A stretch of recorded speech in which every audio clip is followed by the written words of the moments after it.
এর মানে সেই মেয়েটি এই ছেলেটির স্বপ্নেও এসেছিল এবং এই ছেলেটির বুকে হাত দিয়েছে, যার কারণে এই ছেলেটির হার্টবিট বন্ধ হয়ে গেছে এবং সে মারা গেছে। সে সময় ইয়ামিনী বলে ওঠে, কিন্তু আমিও তো ঘুমিয়েছিলাম, সেই মেয়েটা তো আমার স্বপ্নে আসলো না। এরপর বাকি মেয়েরা বলতে থাকে, হ্যাঁ আমরাও তো ঘুমিয়েছি, মেয়েটা আমাদের স্বপ্নেও আসেনি।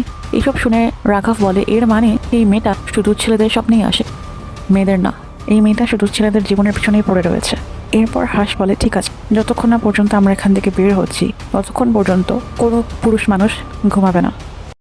এরপর সবাই মিলে সেই হাভেলি থেকে বের হওয়ার রাস্তা খুঁজতে শুরু করে, কিন্তু আশ্চর্যের বিষয় হচ্ছে হাভেলির প্রতিটি জানলা আর দরজা বন্ধ ছিল। অনেক চেষ্টা করেও কেউই হাভেলির কোনো দরজা জানালা খুলতে সক্ষম হয়নি।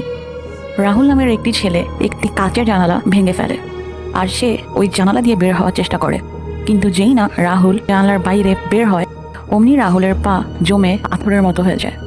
অনেক চেষ্টা করেও সে তার পা সরাতে পারছিল না।